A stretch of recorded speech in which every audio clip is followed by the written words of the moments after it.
Hey there, it's CaraNightly, and tonight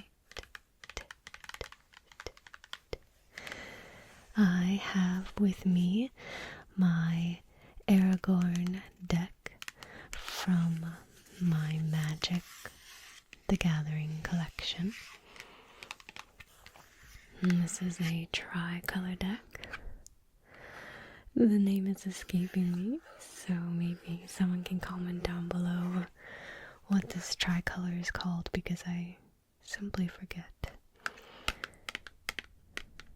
I'm really bad with those names. Anyways, hello.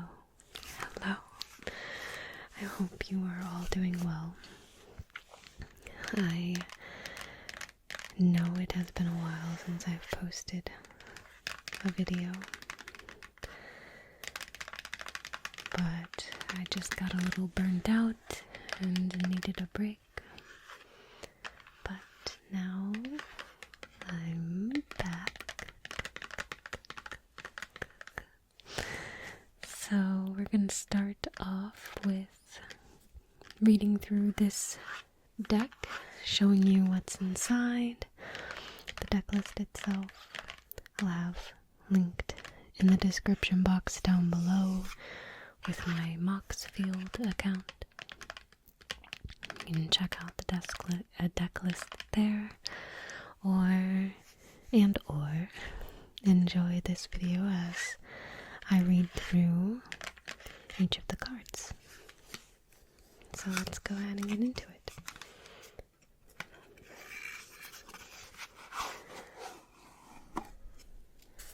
And this is the deck.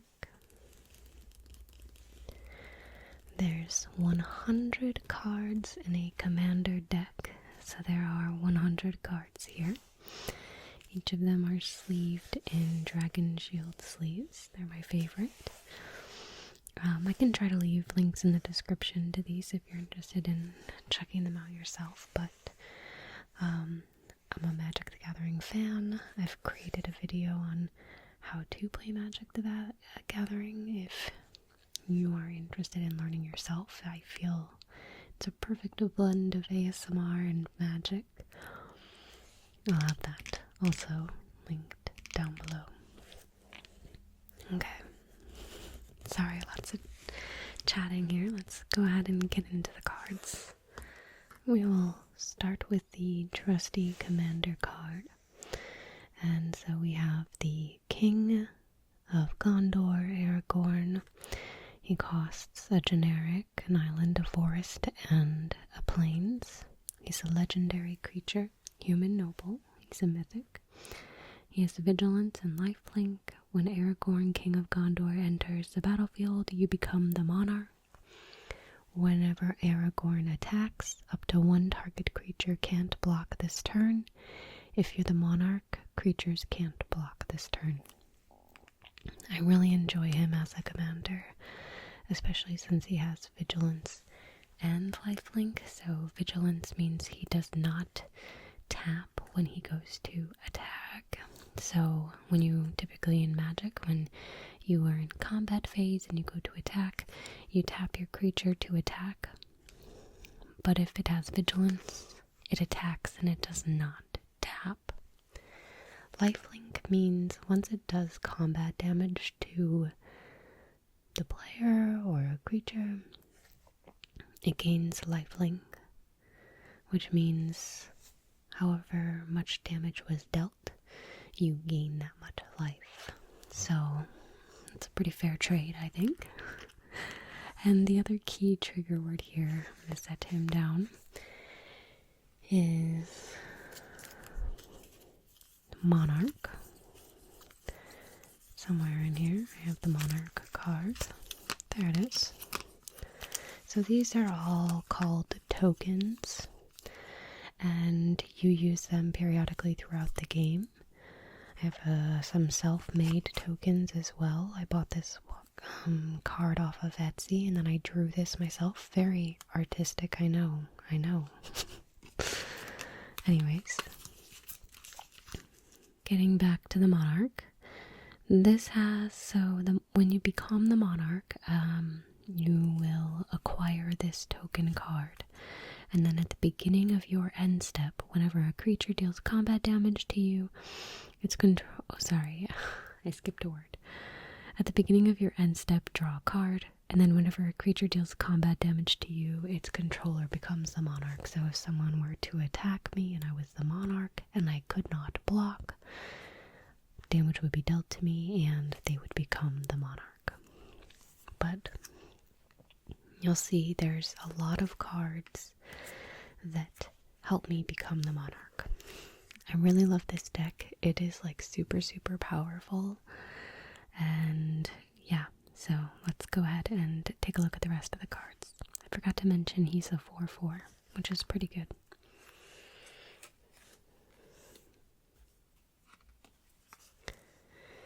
We have Archivist of Gondor. When your commander deals combat damage to a player, if there is no Monarch, you become the Monarch. At the beginning of the Monarch's end step, that player draws a card. So you already get to draw a card for being the Monarch at your end step. This card allows you to draw another card. And this is a creature human advisor. This deck is focused on becoming the Monarch, but also humans and tokens. So it is a tribe deck. She's a 2/3. She costs 2 generic and an island. I've played with this card and I definitely like having this one in the deck. Weathered Wayfarer costs the plains. It is a creature, human, nomad, cleric. You pay a plains to tap and then you search your library for a land card, reveal it, put it onto into your hand, then shuffle, and you can only activate it if an opponent controls more land than you. And this is a 1/1, so pretty cheap, but it's a good card in case you need land, so good to have. Frontier Warmonger. It's a creature, human warrior, costs 3 generic and a mountain. Whenever one or more creatures attack one of your opponents or a planeswalker they control, those creatures gain menace until end of turn. And it's a 4/4. I have not played with that card yet. I've played this deck a handful of times, but I have not seen that one. Palace Jailer. It costs 2 generic and 2 plains. It's a creature, human soldier. When Palace Jailer enters the battlefield, you become the Monarch. So again, there's a lot of cards that allow me to become the Monarch at, when the card enters or triggers something. When a Palace Jailer enters the battlefield, exile target creature an opponent controls until an opponent becomes the Monarch. And it's a 2/2. Riders of Rohan. It is 3 generic and a mountain and a plains. It's a creature, human knight. When Riders of Rohan enters the battlefield, create 2/2 red human knight creature tokens with trample and haste. This also has dash, so you can cast it for 1 more generic, so 4 total, and then a mountain and a plains. This creature itself gains haste, but then it returns to the hand after it enters the battlefield, which is a really good play because it has an enters the battlefield trigger where you create tokens, and so if you do the dash cost, this will just bounce back to your hand and you can play it again. So not a bad play, but very expensive. So only if you have a lot of mana would that be good. Bastion Protector. It costs 2 generic and a plains. It's a creature, human soldier. Commander creatures you control get +2/+2 and have indestructible. And it's a 3/3. We have Lawsonarch Captain. It costs 3 generic and a plains. It's a creature, human soldier. It has first strike. Whenever Lawsonarch Captain or another human enters the battlefield under your control, tap target creature an opponent controls. At the beginning of your upkeep, create a 1/1 white human soldier creature token. And this is a 3/1. Okay. Oops, going crazy with the cards. Verge Rangers. It costs 2 generic and a plains. It's a creature, human scout ranger. It has first strike, which means during combat, this card will always attack first or cause damage first. You may look at the top card of your library at any time. As long as an opponent controls more lands than you, you may play lands from the top of your library. And it's a 3/3. Next we have Harsh Mentor. It costs 1 generic and a mountain. It's a creature, human cleric. Whenever an opponent activates an ability of an artifact, creature, or land on the battlefield, if it isn't a mana ability, Harsh Mentor deals 2 damage to that player.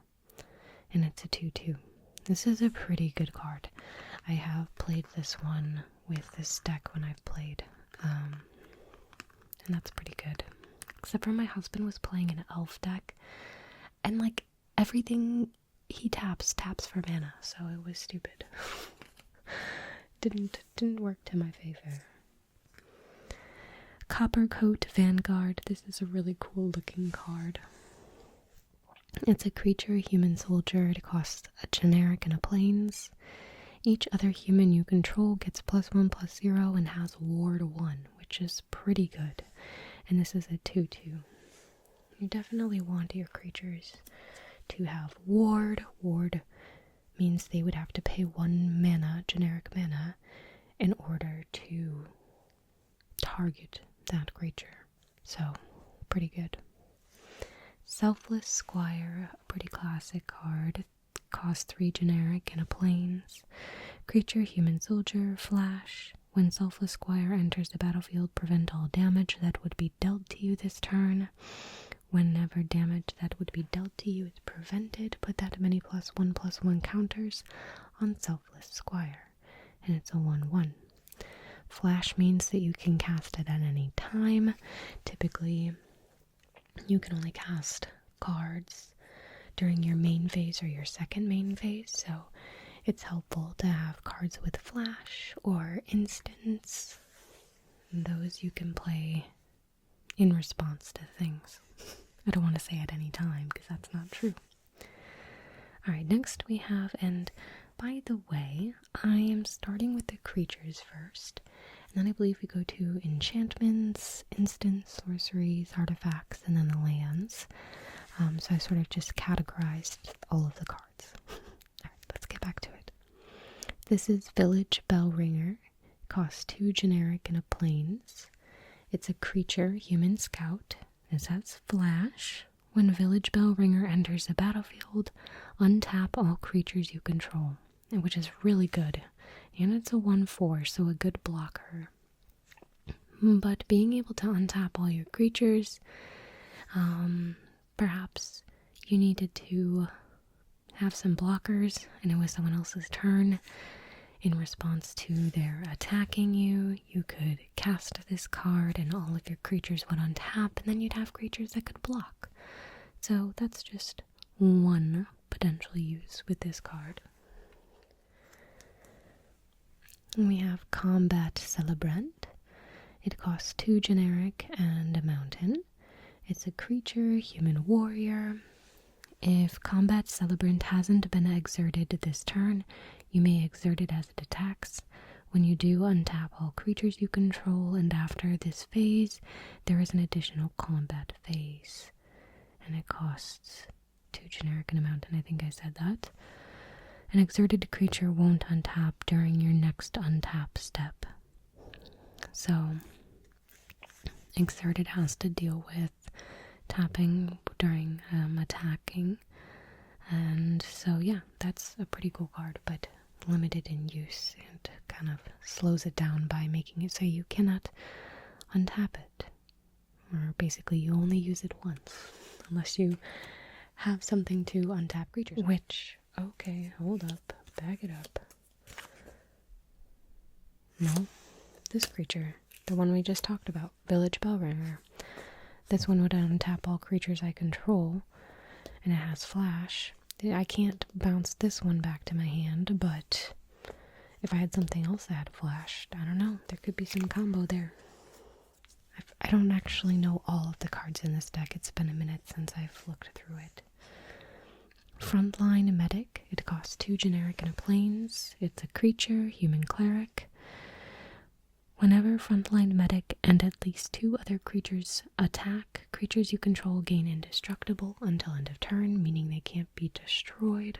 Sacrifice Frontline Medic. Counter target spell with X in its mana cost unless its controller pays 3. Fair enough. Alright. Zealous Conscripts. It's a creature, human warrior. It has haste. When Zealous Conscripts enters the battlefield, gain control of target permanent until end of turn. Untap that permanent. It gains haste until end of turn. And it's a 3/3. The last one was a 3/3 as well. I don't think I said that. Anyways, I like cards that capture other cards so that you can play with them. So that's a fun one. Champions of Minas Tirith. Tirith. Costs 5 generic and a plains. It's a creature, human soldier. When Champions of Minas Tirith enters the battlefield, you become the Monarch. At the beginning of combat on each opponent's turn, if you're the Monarch, that opponent may pay X, where X is the number of cards in their hand. If they don't, they can't attack you this combat. And it's a 4/6. I really like this card for what it does. It's very expensive and very particular, but I do like that card. Professional Face Breaker. It costs 2 generic and a mountain. It's a creature, human warrior. It has menace. Whenever one or more creatures you control deal combat damage to a player, create a treasure token. Sacrifice a treasure token. Exile the top card of your library. You may play that card this turn. And it's a 2/3. That's pretty good. Yeah. Especially it's got menace. And then you could create treasure tokens that you could use if you needed to, or you could sacrifice them. A lot of options. Mother of Runes. This costs 1 plains. It's a creature, human cleric. You can tap, and then target creature you control gains protection from the color of your choice until end of turn. And it's a 1/1. So just a little bit of control with that card. We have the good old Boromir, Warden of the Tower. It costs 2 generic and a plains. It's a legendary creature, human soldier. This also has vigilance. Whenever an opponent casts a spell, if no mana was spent to cast it, counter that spell. Sacrifice Boromir, Warden of the Tower, and creatures you control gain indestructible until end of turn. And the ring tempts you, and it's a 3/3. So this brings the ring into play, because yes, this, if you haven't noticed, is kind of Lord of the Rings themed as well. There's some of the Lord of the Rings cards in this. This was, I think, the original pre-con, but my husband and I updated the deck with other cards. I will admit there are some proxies in here. We play with proxies with our friend group. We don't play professionally. So there's certainly some cards that we just can't afford to buy but want to be able to play the game with. So I'm sorry if you are opposed to using those, but again, it's something that the friend group that I play with are okay with, so it works for us. We just want to play the game. Okay. We have Aragon of the Guard. This is a legendary creature, human soldier. It costs 3 generic and a plains. Whenever Aragon of the Guard or another human enters the battlefield under your control, creatures you control get +1/+1 and gain vigilance until end of turn. And it is a 3/3. Loran of the Third Path. It costs 2 generic and a plains. It's a legendary creature, human artificer. It has vigilance. When Loran of the Third path enters the battlefield, destroy up to one target artifact or enchantment. You can also tap this card, and you and target opponent each draw a card. That's pretty nice. I like friendship cards, group hug cards, as they are called. We have Eowyn, Shield Maiden. Costs 2 generic, an island, a mountain, and a plains. This is the alternative commander with the pre-con deck, I do believe. It's a legendary creature, human knight. She has first strike. At the beginning of combat on your turn, if another human entered the battlefield under your control this turn, create 2 red human knight creature tokens with trample and haste. Then if you control 6 or more humans, draw a card. And she's a 5/4.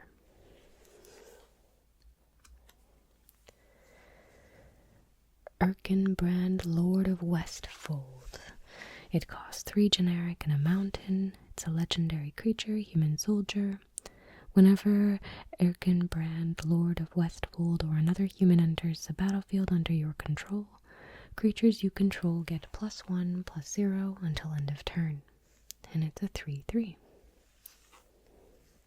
Prince Imrahil the Fair. It costs a plains and an island. Legendary creature, human noble. Whenever you draw your second card each turn, create a 1/1 white human soldier creature token. And this is a 2/2. Pretty straightforward card, nothing too special there. We have Gilraen, Dundane Protector. Legendary creature, human noble. It costs 2 generic and a plains. You can pay 2 and tap, and the ability is to exile another target creature you control. You may return that card to the battlefield under its owner's control. If you don't, at the beginning of the next end step, return that card to the battlefield under its owner's control with the vigilance counter and a lifelink counter on it. I have played with this card, and I do like this card a lot. This is a good one, because it helps you exile things or flash things out. But there's an option here that allows you to do some other cool stuff, so I like that. We also have Boromir Gondor's Hope. This costs 2 generic, a plains, and an island. It's a legendary creature, human warrior. Whenever Boromir Gondor's Hope enters the battlefield or attacks, look at the top 6 cards of your library. You may reveal a human or artifact card from among them and put it into your hand. Put the rest on the bottom of your library in a random order. And it's a 3/4. So we have 2 Boromirs.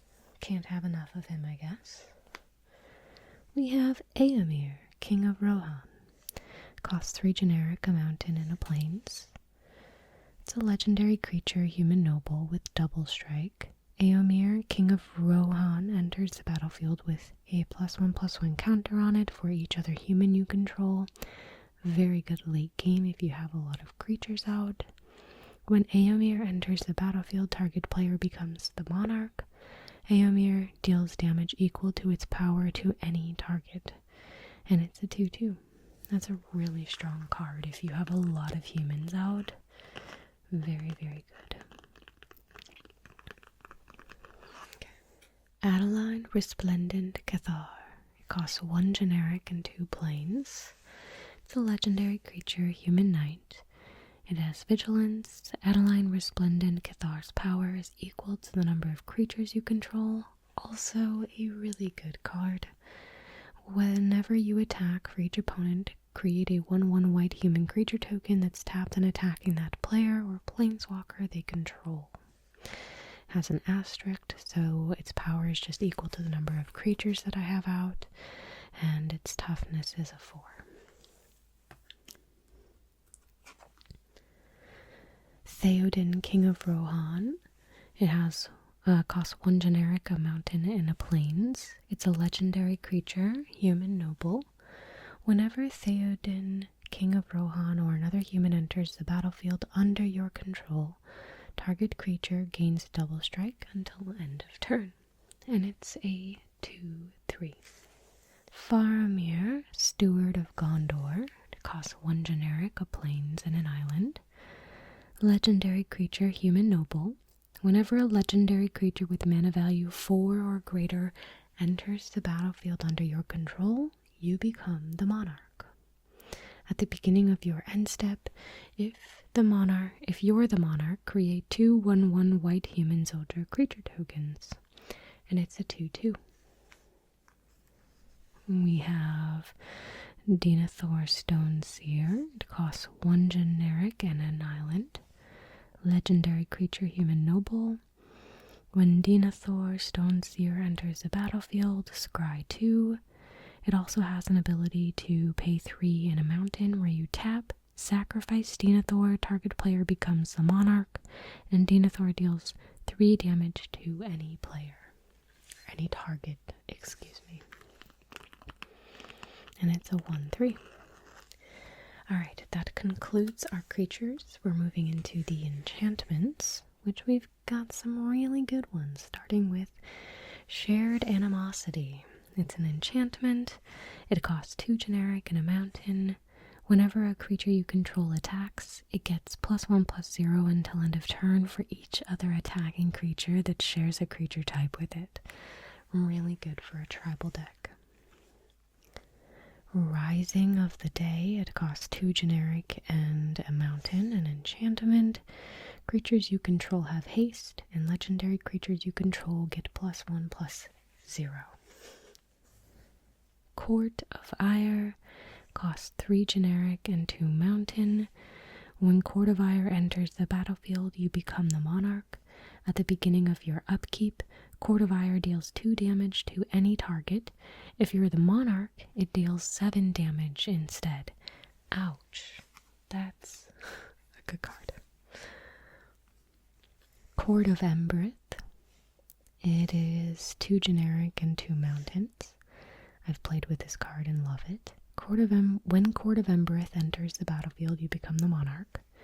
At the beginning of your upkeep, create a 3/1 red knight creature token. And then if you're the monarch, Court of Embereth deals X damage to each opponent, where X is the number of creatures you control. Pretty good. Just gotta build up those creatures is the goal. Oops. We also have Court of Vantress. Costs 2 generic and 2 islands. When Court of Vantress enters the battlefield, you become the monarch. At the beginning of your upkeep, choose up to 1 other target enchantment or artifact. If you're the monarch, you may create a token that's a copy of it. If you're not the monarch, you may have Court of Vantress become a copy of it, except it has this ability. This is a really great card as well. I've played with it, and it definitely helped me, I think, win a game at one point because I was able to copy someone's like really crazy artifact. Yeah, good idea. And then we also have Court of Grace. It's 2 generic and 2 plains. It's an enchantment. When it enters the battlefield, I become the monarch. At the beginning of your upkeep, create a 1/1 white spirit creature token with flying. If you're the monarch, create a 4/4 white angel creature token with flying instead. Yes, I will do that. Alright, we also have an Enchantments Saga, Oath of Eorl. So in phase 1, let's talk about the mana cost first. 3 generic, a mountain, and a plains. But sagas, you start with the first one, then you move to the second on the next turn, and then the third on the following turn. So you start by creating 2 1/1 white human soldier creature tokens. Then you move on to level 2 on the next turn and create 2 2/2 red human knight creature tokens with trample and haste. And then you put an indestructible counter on up to 1 target human, and you become the monarch. So yeah, kind of nice. We have Fealty to the Realm. It's an enchantment aura, meaning it attaches to a creature. Costs 4 generic and an island. So enchant creature. When fealty of the realm enters the battlefield, you become the monarch. The monarch controls enchanted creature. Enchanted creature attacks each combat if able and can't attack you. Yeah, this card's pretty good too. I like that one. I've gotten to play with that and had fun with it. Lost to Legend. It costs 2 planes. It's an instant, so we're moving on to the instants now. Put target non-land historic permanent into owner's library, 4th from the top. And historic permanents include artifacts, legendaries, and sagas. So that is what that card does. We have a deflecting slot. It's a cost 2 generic and a mountain.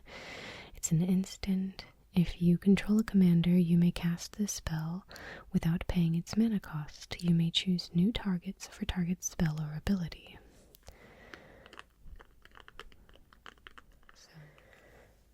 Negate costs 1 generic and an island. It's an instant counter target non-creature spell. That's a pretty typical blue spell for us to see. We also have a Path to Exile. It costs 1 planes. It's an instant, and here you get to exile target creature. Its controller may search their library for a basic land card, put that card onto the battlefield tapped, then shuffle. Flawless Maneuver. It costs 2 generic and a planes. It's an instant. If you control a commander, you may cast this spell without paying its mana cost. Creatures you control gain indestructible until end of turn. I think this might be one of our proxies.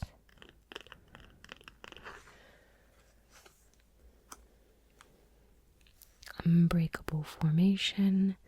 Costs 2 generic and a planes. It's an instant. Creatures you control gain indestructible until end of turn. If you cast this spell during your main phase, put a +1/+1 counter on each of those creatures and they gain vigilance until end of turn. So if you get lucky enough to cast that during your main phase, it has extra benefit. We have a Swords to Plowshare. It costs 1 planes. It's an instant. You get to exile target a creature and its controller gains life equal to its power, which isn't always good, but sometimes necessary.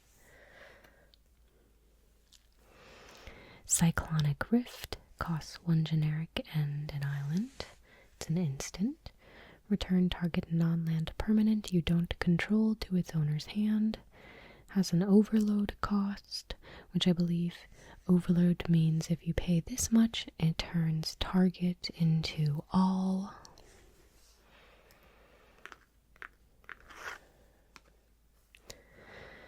Visions of Glory costs 4 generic and a planes. This is a sorcery, so we're now moving into the sorceries. Create a 1/1 white human creature token for each creature you control. It has a flashback cost, so you can cast this from your graveyard. This spell costs X less to cast this way, where X is the greatest mana value of a commander you own on the battlefield or in the command zone. Okay. Taunt from the Rampart. Costs 3 generic, a mountain, and a plains. A sorcery. Goad all creatures your opponents control. Until your next turn, those creatures can't block. Ouch. Pretty good. Alright. That card would really get the game going if we needed it to be. 4th Aeorlingus. Aeorlingus. 4th Aeorlingus. Costs X generic, a mountain, and a plains. It's a sorcery. Create X 2/2 red human knight creature tokens with trample and haste. Whenever one or more creatures you control deal combat damage to one or more players this turn, you become the monarch. Raise the Palisade. Costs 4 generic and an island. It's a sorcery. Choose a creature type. Return all creatures that aren't of the chosen type to their owner hand. So this is another good card in a tribal deck because I would choose humans. My creatures would all remain, but everyone else would have to return to their hand if they don't have humans. So that is a really good board wipe for yourself. Call for aid, costs 4 generic and a mountain. And let's see, gain control of all creatures target opponents controls until end of turn. Untap these creatures, they gain haste until end of turn. You can't attack that player this turn. You can't sacrifice those creatures this turn. So some stipulations on that, but still a pretty good card. Very expensive, those last two. Increasing Devotion. Costs 3 generic, 2 plains. It's a sorcery. Create 5 1/1 white human creature tokens. If this spell was cast from a graveyard, create 10 of those tokens instead. It also has a flashback cost. So, cool. I will take the extra tokens. Supreme Verdict. It costs 1 generic, 2 plains, and an island. It's a sorcery. This spell can't be countered, and it is destroy all creatures. So, yeah, that's gonna happen if this card is cast. Alright, moving on to the artifacts. We have, of course, the Horn of Gondor. It costs 3 generic. It's a legendary artifact. When Horn of Gondor enters the battlefield, create a 1/1 white human soldier. I don't know where spider came from. Creature token. 3 generic you can pay to tap and create X 1/1 white human soldier creature tokens, where X is the number of humans you control. Dang, that's really good. For 3, that's really good. We also have Herald's Horn. It costs 3 generic. It's an artifact. As Herald's Horn enters the battlefield, choose a creature type. We would choose humans. Creature spells you cast of the chosen type cost 1 less to cast. At the beginning of your upkeep, look at the top card of your library. If it's a creature card of the chosen type, you may reveal it and put it into your hand. Very good for only a 3-cost artifact card. Very good. Yes. We have Talisman of Conviction. Costs 2 generic. It's an artifact. You can tap to add a generic or a colorless, or tap and add a mountain or a plains, but this does 1 damage to you. We have the good old Soul Ring. Costs 1 generic. You can tap to add to colorless.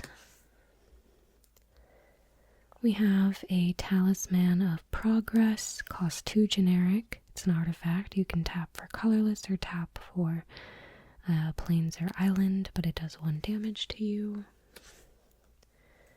We have the Door of Destinies. It costs 4 generic. As Door of Destinies enters the battlefield, choose a creature type. Humans. Whenever you cast a spell of the chosen type, put a charge counter on Door of Destinies. Creatures you control of the chosen type get +1/+1 for each charge counter on Door of Destinies. That can be a really good card if you get it early game. Oops. Vanquisher's Banner. This costs 5 generic, but as it enters the battlefield, you choose a creature type, which would be humans. Creatures you control of the chosen type get +1/+1. Whenever you cast a creature spell of the chosen type, draw a card. We have an Arcane Signet, costs 2 generic, and you tap to add 1 mana of any color in your commander's color identity. We also have a Thought Vessel, costs 2 generic, you have no maximum hand size, and you tap to add a colorless. Heirloom Blade, costs 3 generic. It's an artifact equipment, so this again attaches to creatures. You equip a creature and it gets a +3/+1. Whenever a equipped creature dies, you may reveal cards from the top of your library until you reveal a creature card that shares a creature type with it. Put that card into your hand, and the rest on the bottom of your library in a random order. And it costs 1 to equip, because in order to attach it to a creature, you have to pay the equip cost, unless there's another way to attach it without that. So, Heirloom Blade. Crown of Gondor, costs 3 generic. It's a legendary artifact equipment. Equipped creature gets +1/+1 for each creature you control. That is really good. Whenever a legendary creature enters the battlefield under your control, if there is no monarch, you become the monarch. It has equip 4, which is really expensive, but this ability costs 3 less to activate if you're the monarch, so that's a bonus, a big bonus. So yeah, that's a pretty sweet card. I haven't gotten to play with that one yet. Swiftfoot Boots. Love this art style, this card type here. Costs 2 generic. Artifact equipment. Equipped creature has hexproof and haste, and it is equip 1. My friends, we've made it to the lands. Prairie Stream. And so this one just enters tapped unless you control 2 or more basic lands. I'll probably go through these rather quickly. Windbrisk Heights. It's a land. It has Hideaway 4. It enters the battlefield tapped. Gives you a plains. You can pay for the plains, and then you can play the exiled card without paying its mana cost if you attacked with 3 or more creatures this turn. So a card that exiles the card from the top of your library with Hideaway, and then you can play it later on for a really cheap mana cost. Field of Ruin. It's a land. You can tap to add for a colorless, or you can pay 2 generic and sacrifice it to destroy target non-basic land an opponent controls. And then each player searches their library for a basic land card and put it onto the battlefield. Tapped, then shuffle.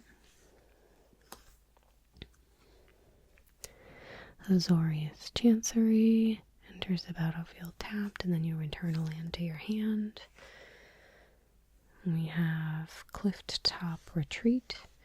Enters the battlefield tapped unless you control a mountain or plains. I have an Exotic Orchard. You can add 1 mana of any color that a land an opponent controls could produce.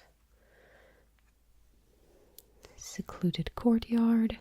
As Secluded Courtyard enters the battlefield, choose a creature type. It taps for a colorless, or you can tap and add 1 mana of any color. Spend this mana only to cast creature spell of the chosen type, or activate an ability of a creature or creature card of the chosen type. That was a long one. Spectator Seating. Some of these lands, I'm pretty sure, are proxies, like this one. Because it enters the battlefield tapped unless you have 2 or more opponents, which typically we play commander with a total of 4 people or more. Rogrin Triome. It enters the battlefield tapped. It also has cycling for 3. Sulphur Falls. It enters the battlefield tapped unless you control an island or a mountain. Flooded Strand. You pay 1 life, sacrifice Flooded Strand, search your library for a plains or island card, and put it into the battlefield and shuffle. The Path of Ancestry. It enters tapped. You can add any color in your color's commander identity, and that mana has to be spent to cast a creature spell. But when it shares a creature type with your commander, you scry 1. That's also a long land. We have the Training Center. Enters tapped unless you have 2 or more opponents. Sea of Clouds. Enters the battlefield tapped unless you have 2 or more opponents. Glacial Forest. Enters the battlefield tapped unless you control a plains or an island.